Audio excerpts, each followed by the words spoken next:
Good morning. कैसे हैं आप सभी? उम्मीद करती हूँ आप सभी अच्छे होंगे। बहुत सर्दी है और ये दिसंबर का महीना चल रहा है। पुराने साल को बाय बाय करने का टाइम आ गया है, नया साल आने वाला है, तो खुशी हो रही है ना। हम सभी पूरे फैमिली हंसते हंसते एक साल शुभ शुभ सब कोई साथ में बिताएं और आप सबका थोड़ा थोड़ा आशीर्वाद दीदी को आ रहा है। इसी तरह अपना आशीर्वाद बनाए रहिए। तो घर और गृहस्थी चैनल में आप सभी का स्वागत है। मैं हूँ आप सभी की विजय लक्ष्मी दीदी और चलती हूँ। 25 दिसंबर आने वाला है और उसके विषय में कुछ जानकारियाँ आप सभी को देती हूँ। 25 दिसंबर को सभी क्रिसमस के दिन से क्यों जानते हैं, उस दिन क्या हुआ था, कौन से मतलब देवता आए थे और या फिर उनका जन्मदिन कब है।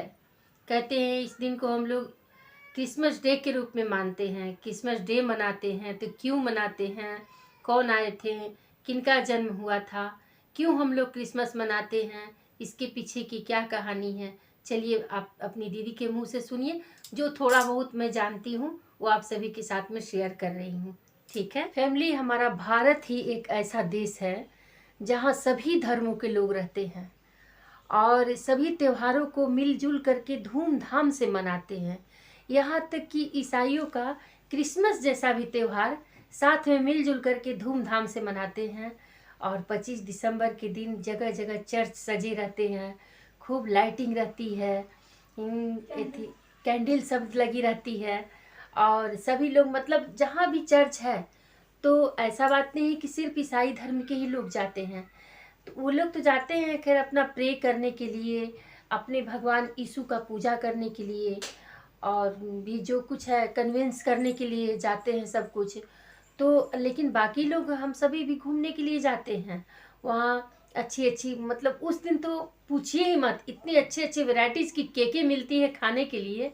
केक सब होता है उन लोगों का तो फेवरेट। मतलब जैसे तो साल में एक ही त्यौहार मनाते हैं, वो भी है 25 दिसंबर।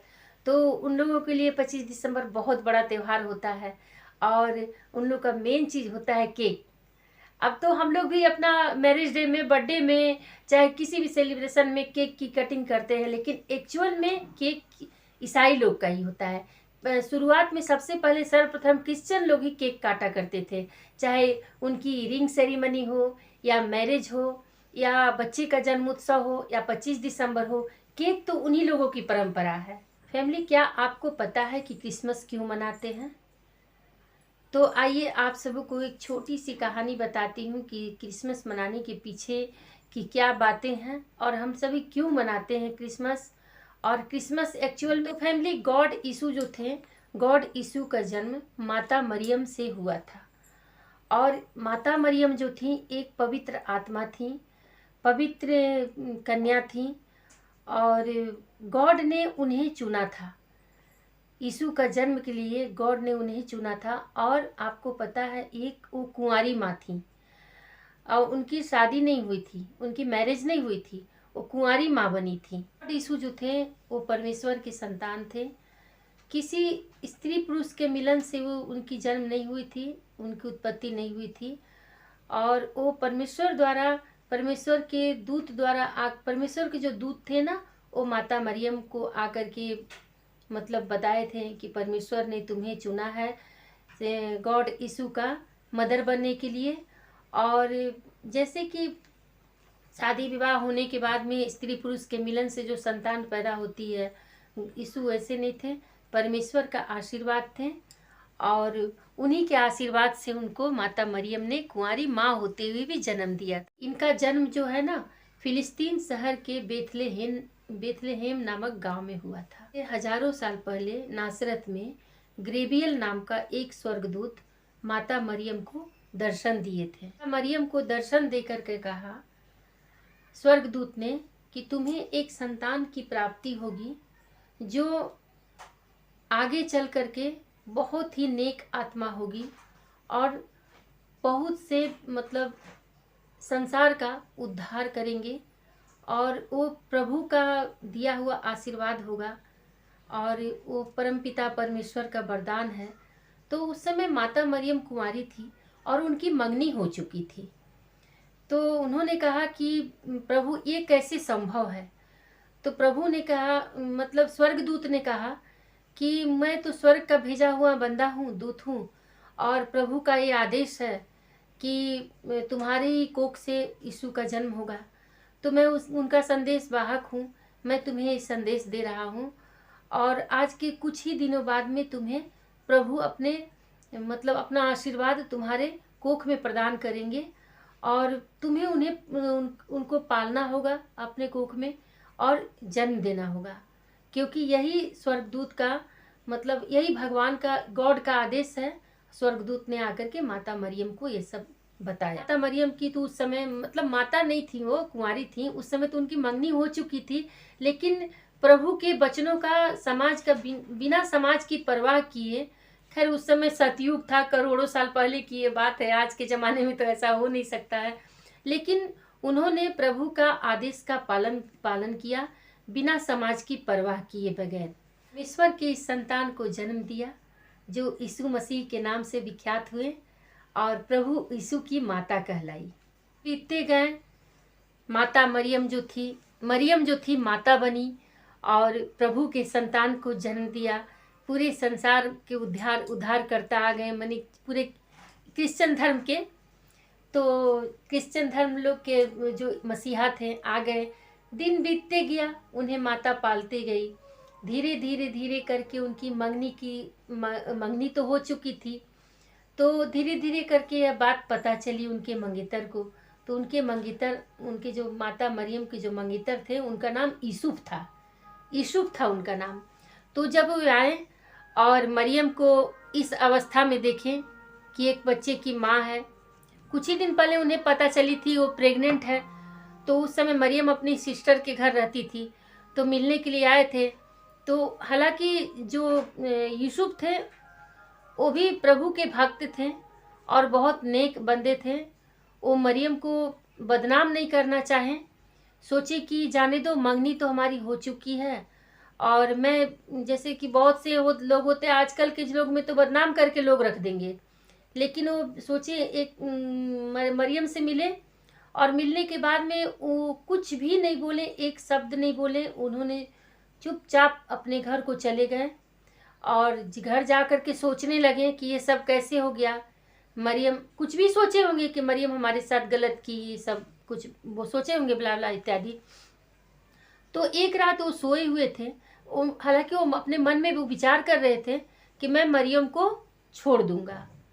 इस सिचुएशन में तो कोई भी आम पुरुष यही सोचेंगे कि शादी के पहले अगर माँ बन रही है तो यानी कि हमारा बच्चा नहीं है, किसी और का बच्चा है, तो ऐसे में तो कोई भी लड़का, कोई भी पुरुष उस लड़की से, बहुत कम ही लोग होंगे जो कि शादी करेंगे, नहीं तो कोई भी नहीं अपनाता है।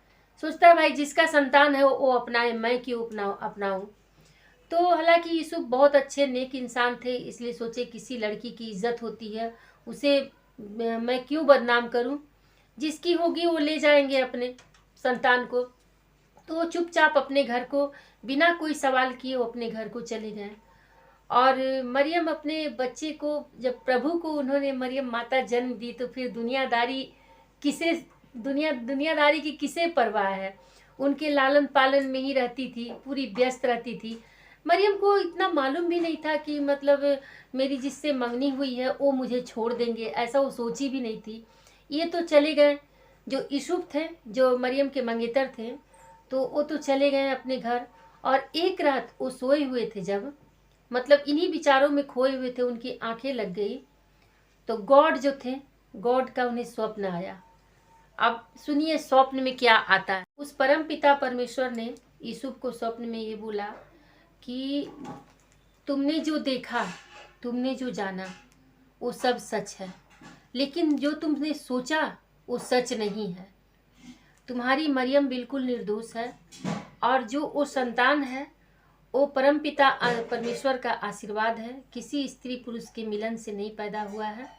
इसलिए चुपचाप तुम चले जाओ और अपनी मंगेतर को अपने घर लेकर के आ जाओ, और खुशी खुशी तुम दोनों रहो, क्योंकि वो साधारण इंसान का बच्चा नहीं है, वो परम पिता परमेश्वर है।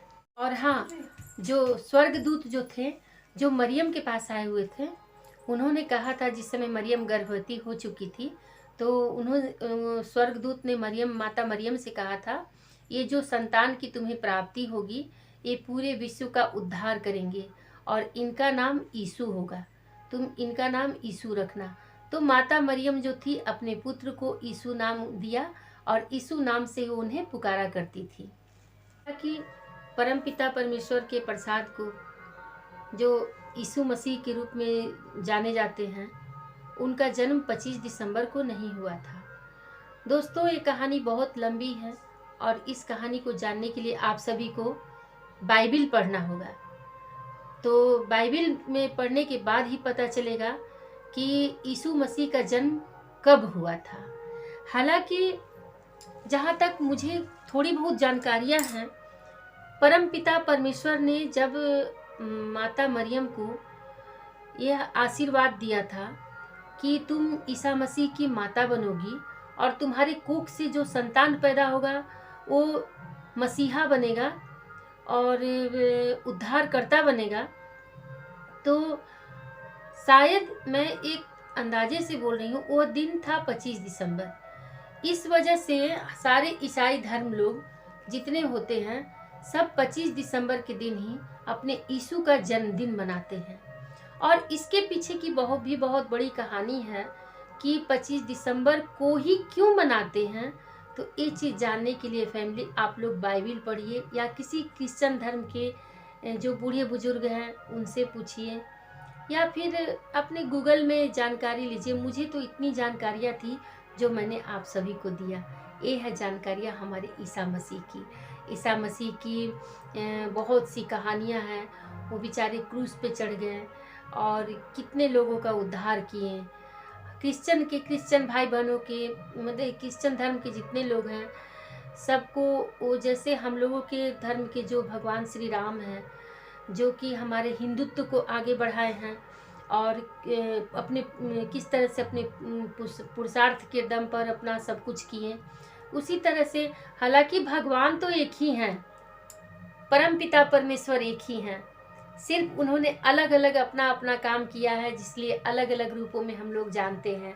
लेकिन चाहे हिंदू हो या मुसलमान हो, सिख हो, ईसाई हो, जो भी कोई है, हम सब तो एक ही माता पिता के संतान हैं।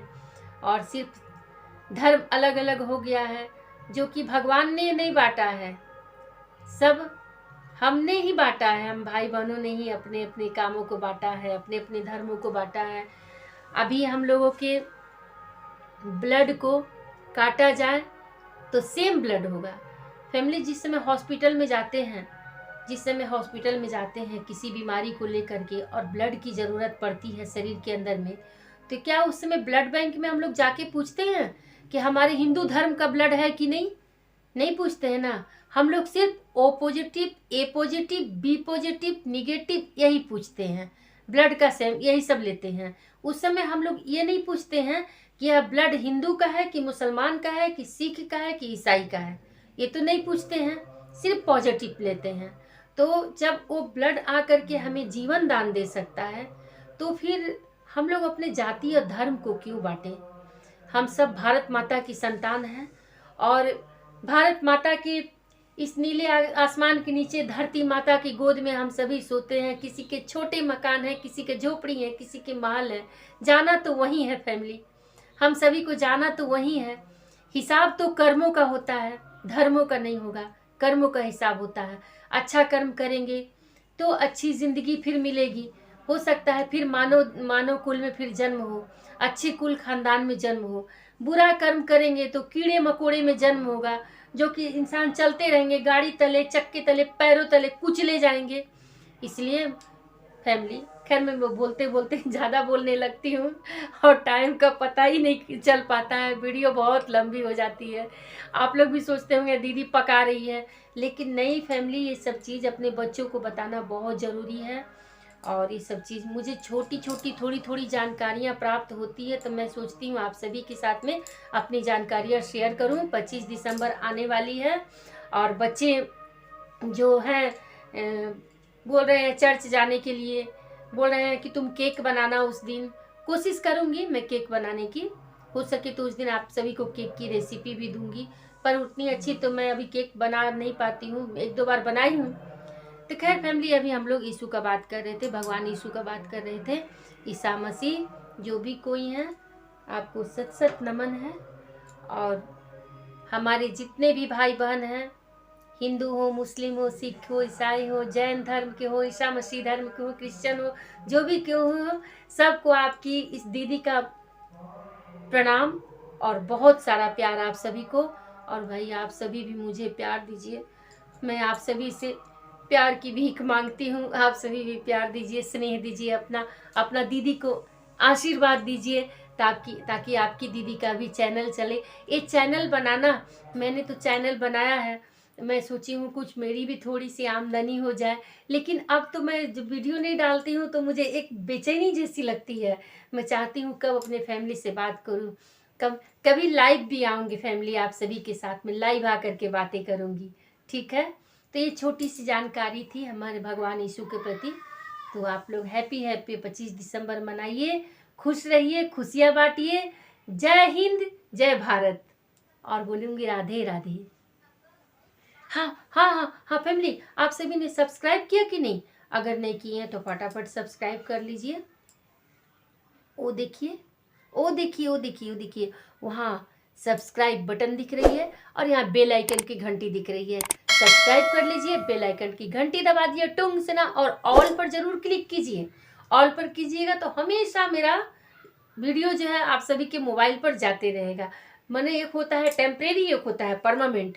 ऑल कीजिएगा, सिर्फ सब्सक्राइब कीजिएगा तो टेम्परेरी होगा, ऑल पर कर लीजिएगा तो परमानेंट हो जाएगा। ठीक है, फिर मिलती है दीदी, है ना, तब तक bye bye, bye bye friend.